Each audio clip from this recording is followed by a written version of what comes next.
Olá, sejam bem-vindos ao Pode Sim, Diálogos da Psicologia com a Sociedade. Eu sou Noriano Segato e hoje nossa conversa é com Alexander Ramalho, enfermeiro, psicanalista, mestre em saúde mental e atenção psicossocial pela Universidade Federal do Rio de Janeiro, supervisor clínico de CAPS, os Centros de Atenção Psicossociais.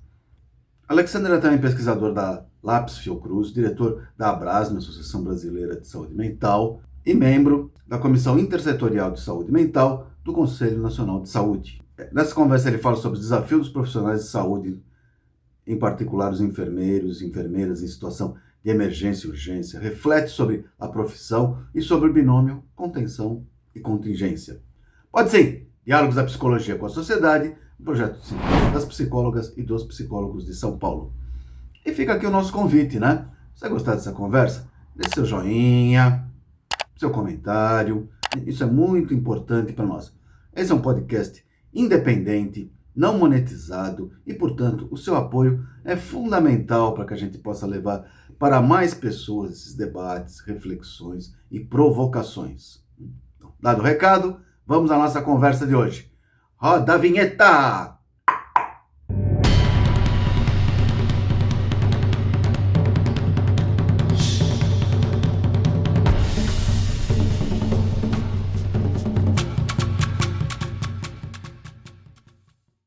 Olá, sejam bem-vindos ao Pode Sim, Diálogos da Psicologia com a Sociedade. E hoje eu tenho o prazer de conversar com o enfermeiro, psicanalista e mestre em saúde mental, Alexander Ramalho, ou Alex. Posso te chamar de Alex, né? Bem-vindo. Olá, Noriano, muito obrigado pelo convite. Sim, claro, pode chamar de Alex. Agradeço a possibilidade de estar aqui com vocês no Pode Sim. Alex, eu já comentei aqui brevemente na apresentação o seu currículo, né? Mas conta pra gente, assim, de uma maneira bem sucinta, para situar quem está nos assistindo, a sua trajetória profissional e o seu ativismo antimanicomial. Eu me formei em 1997, eu me formei no século passado, né, que estou brincando. Né? Então, quem se formou no século passado tem um tempo maior aí para poder falar.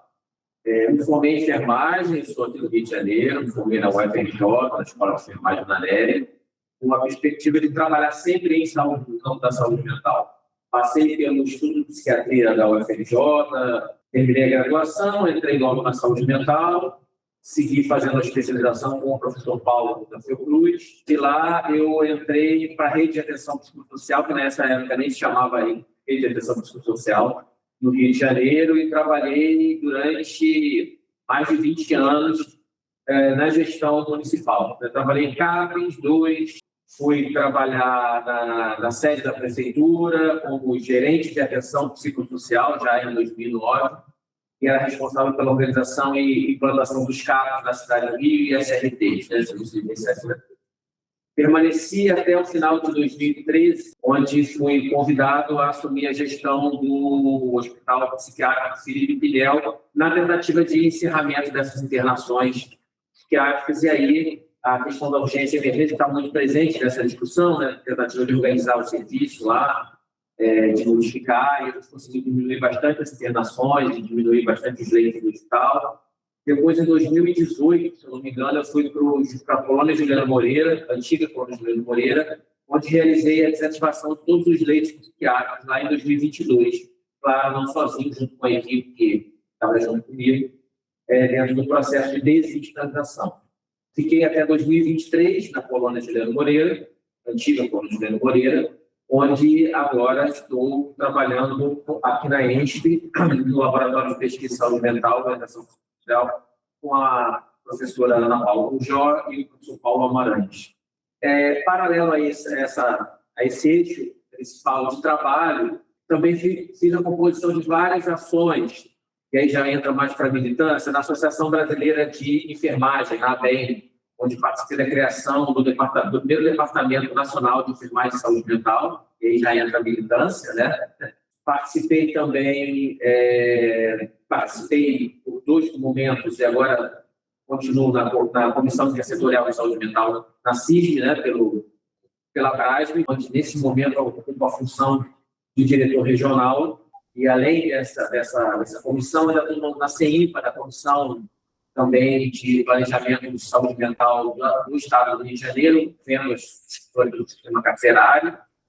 Alex, você falou da Abrasme. Nesse último congresso, né, Associação Brasileira de Saúde Mental, que aconteceu agora em junho, você participou de uma mesa que me chamou a atenção, que foi justamente sobre a necessidade de garantir o cuidado em liberdade em situações de urgência e emergência. E ali você apontou alguns aspectos importantes. Eu quero destacar 2 deles e pedir para você comentar. Um deles é do dia a dia do atendimento, né, que está baseado nos itinerários de cuidado, mas você mesmo mencionou que existem diversas facetas que atravessam esse cotidiano. Então, queria que você destrinchasse um pouco quais seriam elas, né?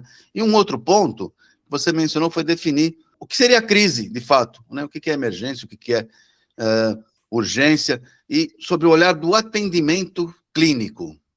Sim, é importante essas colocações. Eu participei dessa mesa junto com a professora Andréia Romanoli, que é lá de Espírito Santo, né, e a professora Ana Marta Almoge, de Minas Gerais. A gente conseguiu fazer uma discussão muito importante, muito interessante sobre essa relação de cuidado, liberdade na urgência e emergência. Eu acho que, assim, a gente hoje tem uma necessidade de pensar essa relação cotidiana do cuidado na urgência e emergência a partir desse itinerário que o sujeito, que o usuário percorre na sua vida. Então, pensar a partir dessa relação é importante. Saber qual é o serviço que ele acessa, o que ele pode contar, qual é a sua rede de suporte para o acompanhamento dessa situação de urgência e emergência. Por quê? Quando a gente vai pensar nessa relação de cuidado e liberdade, a gente muda muito isso, né? E aí a gente conversou muito nessa mesa sobre a experiência, por exemplo, de Minas Gerais. Belo Horizonte tem uma rede muito interessante, construiu uma rede muito interessante a partir do serviço de urgência psiquiátrica, onde tem uma relação muito próxima dos CAPs, que lá se chamam SERSANs, né? Dos SERSANs, com esse serviço que funciona apenas à noite. Então, assim, tem uma continuidade desse trabalho. O profissional que trabalha no CAP, no SERSAN, ele também dá plantão SUP à noite. Então, ele pode dar o suporte à urgência e emergência desse sujeito que chega, por exemplo, pela SAMU, que é um dos itinerários, né, que pode acontecer dentro da situação de urgência e emergência, e ele vai se deparar, provavelmente, com alguém que ele conhece daquele serviço que acompanha ele regularmente. Então, assim, essa proximidade é muito importante, muito necessária, exatamente para evitar ações de medicalização, de contenção e de violência. Né? Você sabe quem é que vai te acompanhar, te atender. Você não cai de paraquedas num serviço de urgência e emergência, onde ninguém te conhece, ninguém sabe nada da sua história, não conhece a sua vida e vai apenas olhar aquele sintoma naquele momento. Não vai entender que tem todo o processo, toda uma história, toda uma memória aí de vida da pessoa que eclode naquela situação. Né? Então, acho que isso é importante a gente poder lembrar dessa experiência que os mineiros têm lá em Belo Horizonte e que é super necessária. E aí eu acho que a partir daí vem essa clínica que você aponta, né? Que você fala, né? Onde a gente precisa pensar que o lugar da urgência e da emergência ele é fundamental que seja o lugar da escuta, porque senão ele vai virar o lugar da coerção. O lugar da coerção, o lugar da contenção, o lugar da medicalização, da contenção, seja ela química ou mecânica, né? E aí é interessante porque essa é uma área que me é muito cara, porque eu sou enfermeiro e, historicamente, os enfermeiros é quem faziam ou fazem ainda, né? Esse procedimento de medicar e de conter o paciente. E eu acho que traz isso para a gente poder pensar que a contenção ela passa a ser esse lugar de coerção do usuário. Né? Ao contrário, quando a gente pode pensar numa perspectiva de continência, onde essa pessoa pode ser acompanhada e deve ser atendida num pensamento mais amplo de cuidado, né? Com uma equipe interdisciplinar ou multiprofissional. Essa relação não fica focada só em médico e enfermeiro, ou médico, medicina e enfermagem. Ela precisa ser ampliada para outros espaços. Existe, inclusive, uma discussão sobre isso, que não está fechada, mas é válida a gente poder pensar, por exemplo, nos CAPs de 24 horas. os CAPs 3, né? Onde a gente não tem uma internação, ou não deveria ter, né? Tem um acolhimento, que dá um outro lugar para esse cuidado, né? Não é o lugar do hospital psiquiátrico. Então, se não é o lugar do hospital psiquiátrico, é um outro lugar, ele precisa ser diferente. Então, eu não posso ter as mesmas práticas que eu tinha no manicômio. Então, no manicômio, eu continha, medicava, né, e deixava o sujeito isolado. No CAPS 3, eu não posso fazer isso, né? Se eu faço, tem que questionar por que ele está fazendo. Porque a prática não é essa.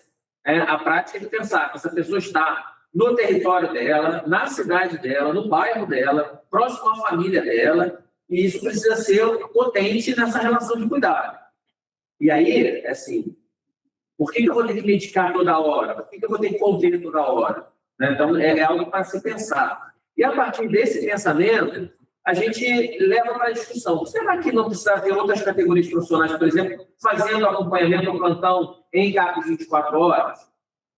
Eu sei que tem controvérsias em relação a essa posição, mas no lugar de enfermeiro, eu preciso dizer que isso é muito importante para a enfermagem.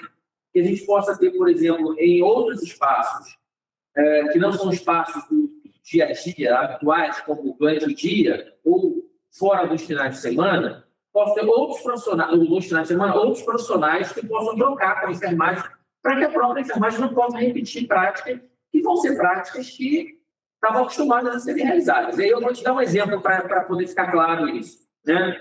Eu dirigi 2 hospitais psiquiátricos.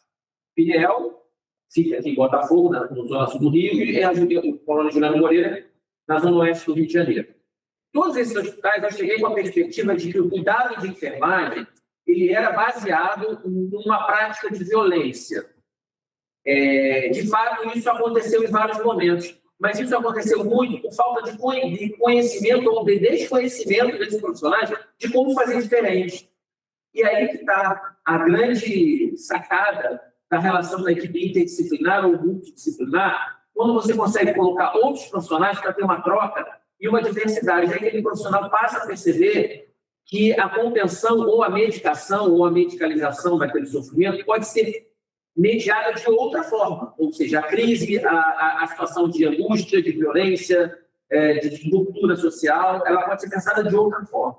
E o outro aspecto que eu acho que é importante também falar, que a gente não pode deixar, e não é menos importante, pelo contrário, é a relação de gênero e de raça. Hoje não dá para acompanhar ou para manejar situações de crise, de urgência e de emergência, sem a gente contextualizar de onde vem esse sujeito. Ele vem de onde? De que lugar? Né? Ele é negro, pobre, ele é branco, ele vem da Zona Sul, ele é homem, ele é mulher, ele é uma pessoa trans, porque isso está implicado diretamente no seu processo de adoecimento, no seu processo de sofrimento, no seu processo de vida. Então, não adianta a gente só pegar uma cartilha e colocar lá, assim, sintoma, delírios e alucinações, eu vou medicar, eu vou fazer isso, vou fazer aquilo. Isso é uma prática coercitiva, inclusive, porque você não está dando oportunidade dessa pessoa e nem de perceber nessa pessoa a individualidade dela, as experiências de vida dela, o sofrimento dela, as relações com o próprio ambiente, né? O que é você chegar numa emergência, olhar, não conhecer ninguém, ver todo mundo lá, assim, andando lá no grupo, ninguém te dá atenção direito, não dizer o que você está fazendo ali, não explicar e não orientar a família qual a função daquele espaço. Então, é bem difícil, né? Seria, não vou dizer, quase impossível se ninguém se remontasse num lugar desse. Se ninguém ficasse angustiado ou quisesse sair batendo todo mundo ou criar problemas, né? Assim, eu faria, se eu estivesse nessa situação, provavelmente faria a mesma coisa. Porque muitas vezes... E aí, do lado do profissional, acaba surgindo aquela opção assim, mais simples, que é medicalizar. Né? Exato. A contenção para isso, em vez de entender esse ambiente, esses recortes que você acabou de dizer, né? Sim, e aí vem assim, aquela pessoa acabou de passar por um processo discriminatório, né? E aí eu não estou nem dizendo de situações graves de psiquiatria, né? Condições diagnósticas da psiquiatria, né? Não um sujeito que está com quadro surto psicótico, ele esquizofrênico, está no surto psicótico, agitado, escutando voz, não estou nem dizendo disso. Falando de uma mulher que sofreu uma violência racial, por exemplo, e chegou numa emergência muito desorganizada e angustiada por conta disso. Né? E aí você vai medicalizar ela, o que não é, infelizmente, comum no nosso país. Um sujeito sofreu uma homofobia, e aí chega na emergência uma angústia enorme, e essa angústia tem uma origem, e aí só que chegou numa emergência ou numa UPA, vamos passar um remedinho para ele ou para ela, porque é necessário diminuir essa angústia. Eu acho que essa é a questão principal, sabe, Dorian, para a gente poder discutir. A gente tem que diminuir essa angústia para lidar com ela. Sabe? Porque se a gente diminuir e tampar essa angústia, ela vai continuar presente nas nossas relações de vida. E é necessário que a gente possa trabalhar essa angústia e não tamponar ela precisa aparecer. Precisa dizer assim, eu fui violentada, isso aconteceu dessa forma, para a gente poder dar um lugar para essa angústia na vida das pessoas. Porque, senão, a gente segue na mesma situação. Coloca debaixo dos panos, não aconteceu nada, não teve problema nenhum, toma um remedinho aqui que a gente resolve, está tudo certo. Mas aí tem, inclusive, uma questão que você até colocou na sua intervenção no Congresso, que é desse neoliberalismo psicossocial. A pessoa está lá, o enfermeiro, quem está atendendo, pode até querer abraçar, do ponto de vista clínico, a pessoa, entender, mas tem metas para cumprir. Vai ter uma OS, uma supervisão que vai estar ali, dizendo, não, olha, cadê o teu prontuário, quantos você atendeu essa noite? Como é que se pega isso, cara? Como é que se faz essa mediação? Está num sistema que a pessoa precisa mostrar produtividade, senão ela mesma, profissionalmente, acaba sendo prejudicada, com esse atendimento que requer um tempo de escuta, que requer um tempo de atenção maior do que hoje, infelizmente, o serviço público oferece. Sim, como você falou, assim, esse termo neoliberalismo psicossocial que eu acabo colocando, né, assim, tentando resumir aqui essa questão, assim, hoje eu percebo que a gente foi atravessado por essa lógica, né, assim, essa lógica neoliberal, rodeou muito o campo da saúde mental e da atenção psicossocial, mas hoje ela está dentro. A gente acaba sofrendo essa influência direta disso, que essa marca, né, para designar a penetração da racionalidade neoliberal nessas estruturas de trabalho que a gente vive. Então, hoje eu não quero lidar com o sofrimento, eu quero acabar com o sofrimento. Ele não pode mais existir o sofrimento do sujeito. Né? Como assim? Porque esse sujeito em sofrimento, ele vai me custar mais dinheiro, né? Ele vai me custar mais recursos. Hoje eu não posso fazer um atendimento de 2, 3 horas, porque esse tempo eu deveria estar usando para atender mais 2, 3 pessoas. E como a gente não trabalha nesse funcionamento, né, inversamente proporcional a essa relação, acaba forçando que o profissional possa dar uma resposta rápida para situações que não requerem respostas rápidas, ter uma resolutividade onde muitas vezes não tem essa resolutividade que é esperada, por conta dessa organização, principalmente da relação com as organizações sociais, né? As OS têm metas, né? Tem metas a cumprir, tem planejamentos organizacionais, né? Tem protocolos que têm engessado a nossa possibilidade de cuidado, que a gente acaba tendo mais que responder a isso e fazer as tais evidências e provar que você atendeu, isso é meio estranho para mim. Eu trabalhei, eu atendi, eu acompanhei essa pessoa, mas eu tenho que provar que eu fiz isso. Olha que coisa. Como eu vou provar? Está ali, assim, o próprio depoimento da pessoa que foi atendida por mim e o registro de que eu atendi estão colocados lá. Inclusive, eu acho que essa é uma discussão importante, porque, por exemplo, o prontuário, que antigamente era utilizado para você poder ter a informação e o acompanhamento necessário dessas pessoas, hoje é usado para evidência. Então, o mais importante é que está registrado no prontuário. Então, a evidência está lá. Mas o que está escrito na evidência? Se você espremer, você vai enfrentar pouca coisa, porque a história clínica, por exemplo, a pessoa não está mais lá. Dificilmente você encontra como começou esse processo, né, de onde veio, qual é a história da pessoa, quais são as relações, os desejos, quem é essa pessoa, e não quem é a doença. A doença eu sei. Eu vou estudar na universidade, vou pegar um livro e vou saber sinais e sintomas. Mas eu não estou falando disso, eu estou falando de pessoas.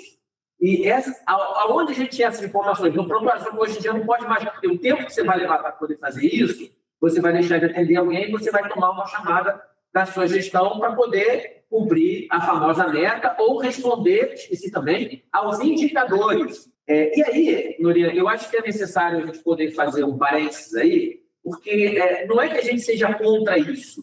Se você tem algumas metas de trabalho, nem indicadores para avaliar o seu modo de funcionamento. O problema é que é só isso. Quando você vai ver o cuidado com esse sujeito no momento da crise, já foi resolvido, ele foi medicado, está lá no leito, está em observação. Tá, mas como é que ele chegou aqui? Quem trouxe? Eu não sei. Foi bombeiro, foi polícia, né? Para onde ele veio? Onde é que ele mora? Cadê a família dele ou dela? Essas informações, assim, ele é negro, é branco, é indígena, não sabe. Só sabe que você diminuiu aquele sintoma. Será que aquele sintoma dele era exatamente isso que essa pessoa precisava? A mesma coisa que eu falei no exemplo da mulher que chega de sofrimento porque ela sofreu um racismo, né? Será que ela precisava daquele remédio para diminuir a ansiedade dela? Ou ela precisava poder falar daquela experiência que ela viveu e que ninguém escuta? Só escuta numa situação excepcional, que aí vem a tal da crise, né? Outro aspecto que eu achei importante dessa lógica do neoliberalismo que você menciona, que eu citei na apresentação, é quando a gente começa a não entender que a função do leito no CAPES não é a mesma função do leito no hospital psiquiátrico. Então, assim, não dá para a gente discutir que tem leito de CAPES lotado, igual tinha leito de hospital psiquiátrico lotado. Se isso acontece, dentro do processo de cuidado que a gente está realizando, tem alguma coisa que não está funcionando. Isso sim é um indicador importante para a gente perceber. Esse é um indicador legal. Assim, por que o meu leito de CAPES ele está sobrecarregado de pessoas? Tem muita gente e nunca tem vaga. Né? Eu costumo escutar isso em alguns lugares, né? Da rede que eu trabalhei por muito tempo. Mas o CAPES está lotado. Mas o hospício também era lotado. Se a gente mudou o modelo, por que permanece esse mesmo lugar de lotação? Será que a gente não está deslocando isso, né? Deslocando a vaga do hospício para a vaga do CAPES? Eu não estou dizendo que CAPES é hospício, não. Tá? CAPES é importante e necessário. Estou falando mal do CAPES nem contra o CAPES. Mas eu estou trazendo uma questão para a gente poder pensar se essa prática que a gente tem realizado, por conta de tudo isso que vem permeando a gente, e vem diretamente dizendo para a gente, olha, não pode ficar muito tempo aí, tem que sair, mas tem que sair por quê? Não pode ficar muito tempo por quê? Porque o indicador vai ficar ruim ou porque o cuidado não está satisfatório à necessidade da pessoa? Eu acho que essa é a diferença. Por isso que a meta pode ser utilizada, mas como é que ela vai ser utilizada? Como é que ela vai ser indicada? É a saúde sequestrada pela lógica do capital, né? Exato. Repito, não que a gente não tenha que apresentar as provas do nosso trabalho. Eu vou fazer um registro de que eu atendi, ok. Eu atendi 10 pessoas hoje, eu não podia atender 20, porque saúde mental tem o atravessamento daquele momento. E esse atravessamento do momento, que é o atravessamento da vida, requer o tempo que for necessário para aquela pessoa. Eu não tenho como estipular que eu vou atender numa emergência 50 pessoas no dia, ou 20 pessoas no dia, ou 10 pessoas no dia. Inclusive, se isso não estiver acontecendo e tiver menos gente para atender, isso é um indicador que eu preciso botar mais pessoas. Eu preciso contratar mais gente e eu preciso gastar mais dinheiro para cuidar melhor das pessoas. Só que aí vem essa lógica neoliberal que diz que você tem que ter uma meta de quantidade de tempo, de horário, exatamente para não trazer mais gente, para não pagar mais pessoas e para não aumentar a quantidade de pessoas no serviço. E aí vira um lucro, né? Assim, a saúde virando lucro e não necessidade de suporte à população. E saúde pública ou saúde mental não é pastel de feira que você deixa 3 minutos no óleo e está pronto, né? Cada caso, como você falou, é um caso. Falando mais especificamente em enfermagem, havia ou ainda há o estereótipo de que o enfermeiro é quase um tipo de segurança, um carcereiro, né? Aquele cara forte que está ali para conter fisicamente um usuário, se for necessário. Até que ponto, Alex, a enfermagem evoluiu nas concepções teóricas e nessa prática de cuidado? Olá, você está ouvindo o Pode Sim? Diálogos da Psicologia com a Sociedade, um projeto do Sindicato das Psicólogas e Psicólogos do Estado de São Paulo. Pergunta provocativa. Mas é boa. O que acontece? Estamos aqui para isso. Sim, claro, claro. Acho maravilhoso. Historicamente, a enfermagem nasce, né? É importante marcar isso para poder te responder, até para a gente poder entender por que isso acontece. Por que você fez essa pergunta? Você fez essa pergunta porque, historicamente, a enfermagem nasce no nosso país a partir da relação de violência dentro do hospício. Não tinha enfermagem na Santa Casa de Misericórdia, aqui no Rio de Janeiro, né? O primeiro local que receberam pacientes, pessoas com transtornos mentais, porões. Eram as freiras. Quando as freiras foram para o Hospital Nacional dos Alienados, né? O Hospital Pedro II, elas seguiram nesse mesmo modelo. E aí, dentro dessa organização, a relação saber médico lá entendeu que não era possível mais seguir nessa ação e importaram a experiência das enfermeiras francesas. Então, o modelo francês foi uma espécie de enfermagem, não é nem de saúde mental, é de enfermagem no nosso país.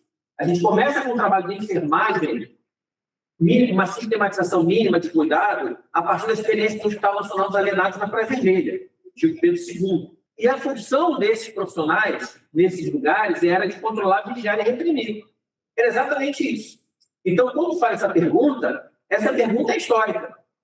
A prática do cuidado da enfermagem era exatamente esse, né? Era a pessoa que controlava as chaves, que tomava conta das práticas, né? Que não podia escutar o que o paciente falava, porque tinha que ser uma pessoa inteligente. Tem um artigo do início do século passado, 1903, 1904, que falava de enfermeiras e enfermeiros com guarda doente. Chamava, inclusive, enfermeiros e enfermeiras com guarda doentes, né? Assim, exatamente isso que você colocou na pergunta. Pessoas que eram para guardar e tomar conta. Então, tinha que ser forte. Bom, e aí, agora respondendo a pergunta. A gente conseguiu evoluir dentro do processo de cuidado ao longo desses séculos, com várias práticas e sistematizando várias ações de cuidado. O que acontece é que a gente tem muito preconceito ainda por conta dessa relação histórica do trabalho do enfermeiro. Eu mesmo posso falar de vários preconceitos que eu sofri como enfermeiro, né? Perguntaram se eu era médico, se eu era psicólogo, o que eu era, não sei que eu era enfermeiro. Eu estava na direção do hospital, perguntava assim, você é médico? Não. Você é psicólogo? Não. Mas o que você é? Ninguém perguntava se eu era enfermeiro. Perguntava o que eu sou. Eu sou enfermeira, mas o enfermeiro sabe, o enfermeiro tem conhecimento, o enfermeiro tem qualificação para trabalhar na saúde mental. Aí tinha que explicar. Então, tem muito preconceito e falta de conhecimento da população em relação ao trabalho da enfermagem no campo da saúde mental. E tem também, que é o segundo ponto, uma necessidade da gente poder expandir o processo formativo.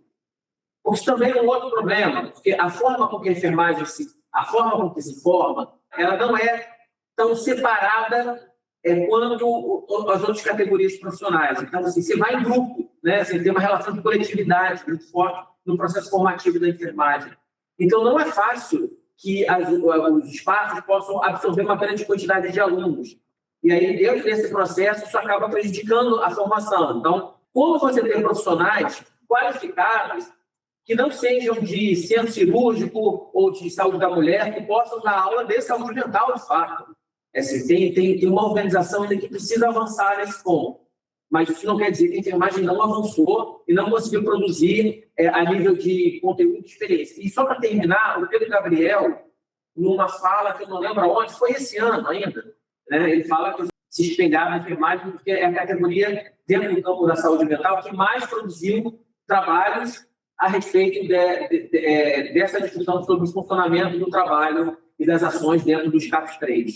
Alex, eu costumo dizer aqui que esse podcast não se pretende falar apenas para os convertidos, ou seja, para quem já é convicto da necessidade de fechamento de manicômios, mas para uma sociedade de maneira mais ampla, e que ainda muitos acreditam nessa solução. Várias pessoas que eu converso que apoiam a internação involuntária, como assim, até tirar um fardo para a família, etc. Agora, final de maio, faz pouco tempo, a Câmara aprovou o projeto um projeto de lei, o 1822, de 24, que trata da internação de adolescentes usuários dependentes de drogas. Aqui em São Paulo, está tramitando na LESP, na Assembleia Legislativa, um projeto de lei, quem quiser procurar, o 978 de 2023, que trata explicitamente da internação compulsória e involuntária. Vou até ler um pedaço aqui da ementa dos casos para você ver o nível desse troço. Diz assim: estabelece deveres ao Estado com relação à prevenção do uso de drogas, internação compulsória e involuntária de dependentes químicos, bem como a responsabilidade estadual e municipal pela recuperação de áreas de decadência urbana decorrentes da concentração de usuários de drogas. Ao meu ver, esses projetos são um escárnio isso. Já se entregaram aí, né? Atacam os direitos humanos, propõem uma política higienista, racista, descola a verba de saúde pública para as comunidades terapêuticas. Mas e aí? Quer dizer, como é que a gente dialoga com essa parcela da sociedade que acredita ainda nesse modelo? A gente vive um momento muito difícil, né? Assim, um movimento social muito difícil. Mas eu acho que é isso. Eles já se entregam logo dizendo que eles estão preocupados em preservar as áreas, né? Isso não é diferente em outras cidades que eu tenho visto aí pelo país. Mas, assim, na minha cidade aqui, isso fica muito claro também, né? Com essa lógica higienista que vem travestida, né? Assim, de um bem-estar para a população. Né? O discurso é um bem-estar para a população. Eu acho que, primeiro, tem um fator que a gente precisa encarar, que é a tal da periculosidade que está colocada. Se vai muito nessa direção, dizer que a gente precisa cuidar, preservar, manter, evitar, sem dizer que é higienista. Né? Não é higienismo, né? Mas, enfim, mas acho que vem muito nessa relação da periculosidade. Assim, o sujeito é perigoso, está causando mal, vai matar alguém, vai se colocar em risco, está atacando pedra na criança. Essas situações extremas, quando acontecem, elas acabam virando o holofote dessa discussão. O que se investe, por exemplo, em saúde, educação, formação, para que, de fato, as pessoas possam ser cuidadas? Quando se investe nisso? A gente sabe, por exemplo, que o orçamento da saúde mental ele é infinitamente menor do que a gente precisa. Então, a gente começa por aí. A gente vai criticar que as pessoas estão na Cracolândia. Tá, mas quais são as ações que a gente poderia fazer? Muito mais. Por que a gente não faz? Porque não tem dinheiro. A gente tem uma estrutura de reforma psiquiátrica maravilhosa. A gente consegue implementá-la de fato. É mais fácil dizer que a comunidade terapêutica é boa, que a internação é necessária, que essas ladainhas todas que a gente escuta. Mas, de fato, assim, qual é o investimento público que a gente consegue ter para poder efetivar essas ações? É muito pouco. E aí, eu faço muito a discussão no seguinte sentido. Tivemos a pandemia aí, certo? A triste realidade que nós vivemos, mas teve um processo de formação, de capacitação dos profissionais para lidar com essa situação. O que a gente faz? Tem uma epidemia de droga. A gente sabe que isso não é real, né? Mas, enfim. Mas, se fosse, né, o meu argumento para dizer que não é, por que a gente não capacita todos os setores da saúde para lidar com essas questões? Se é uma epidemia, é uma necessidade nacional. A gente não faz isso. Porque, vou dar um exemplo, intoxicação ou abstinência são questões clínicas. E se você for para qualquer emergência, UPA, sei lá o quê, os profissionais têm dificuldade de manejar isso, não sabem. E a gente está falando de intoxicação por álcool, cocaína, né? Assim, tem uma dificuldade de manejo clínico. Isso é clínico, isso não é da saúde mental. Não é só da saúde mental, isso é de todo mundo. Mas quase ninguém sabe fazer isso. Então, que história de epidemia é essa? Então, a gente precisa, por exemplo, pensar redução de danos, redutores de danos. A gente vai ficar o gueto dos redutores de danos. Redutor de danos a gente está discutindo para ser uma profissão, que acho que é super necessário, mas precisa ter uma prática. Serviços de atenção primária precisam ter isso incorporado na sua prática. Sabe? Porque redução de danos, inclusive, nem começou com drogas. Começou na HIV. Então, assim, olha como é que é uma falácia essa história.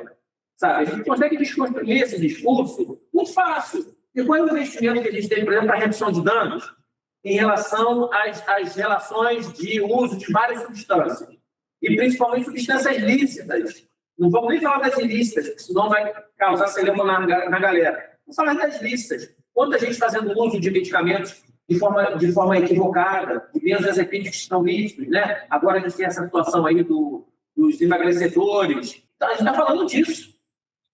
Como é que a gente faz o acompanhamento? Quantos profissionais de saúde, não é de saúde mental, é de saúde, são formados para lidar com essas situações? Eu te falo, pouquíssimos para a necessidade que a gente tem. O problema não é que não interna, o problema é que a nossa sociedade não tem consegue construir uma estrutura de cuidado suficiente para que isso não aconteça. Aí é mais fácil dizer, bota lá no hospício que vai resolver. Daí eu posso te falar, para encerrar, que assim, eu me formei dentro do hospital psiquiátrico, no Instituto de Psiquiatria da UFRJ.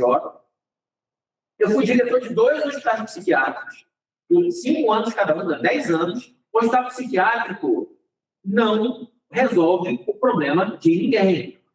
Então, a gente precisa de espaços que possam cuidar dessa população. Porque o que se fala é dessa relação da periculosidade, que é uma parcela que a gente precisa encarar. E o último ponto, que é a disponibilidade que a gente precisa ter na rede, de certo ponto conseguir criar isso, mas sem dinheiro é difícil, de poder atender a essas situações o mais rápido possível. Porque é aí que entra a comunidade terapêutica. A comunidade terapêutica, se você precisar, ela vai abrir a porta e vai te colocar lá dentro na hora.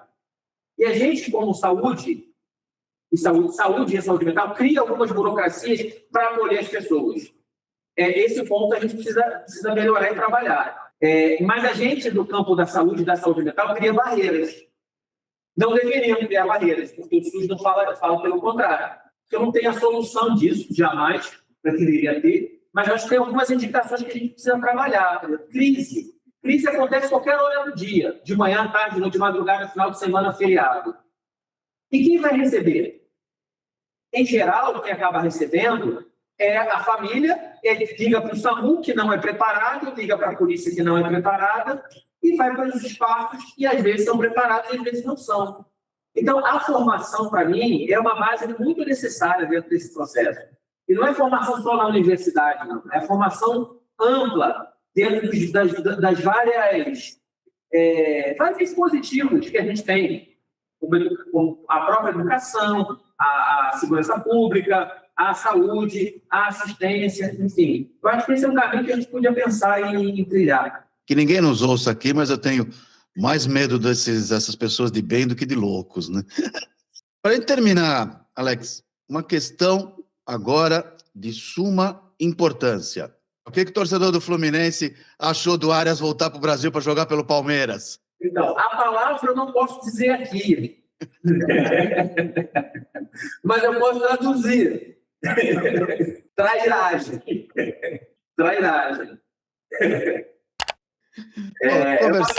É lamentável que possa ver jogar no mesmo time, não voltar para o mesmo time e jogar no time adversário, né? Pior seria se fosse no Flamengo, vamos lá. Tem sempre uma questão pior, de fato. Muito obrigado, Alex. Eu conversei aqui com Alexander Ramalho, uma boa conversa que dá margem para muitas outras. Pode sim, Diálogos da Psicologia com a Sociedade, um projeto do Sindicato das Psicólogas e dos Psicólogos de São Paulo, sempre em diálogo com enfermagem, com todos os profissionais de saúde nessa nossa luta antimanicomial. Alex, muito obrigado. Eu que agradeço, Floriano. Um grande abraço. Pode sim, Diálogos da Psicologia com a Sociedade é um projeto do Sindicato das Psicólogas e dos Psicólogos de São Paulo, que busca trazer para você temas do contemporâneo ligados direta ou indiretamente à psicologia e aos processos transformadores. Envie seus comentários, críticas, sugestões. Isso é sempre muito importante para nós. E gostou desse episódio? Então se inscreve no nosso canal, estamos no YouTube, no Spotify, nos acompanhe pelas redes sociais. Isso nos ajuda a levar cada vez mais conteúdos de qualidade, debates, reflexões e provocações. Então é isso, espero você em nossa próxima conversa. Estamos juntos!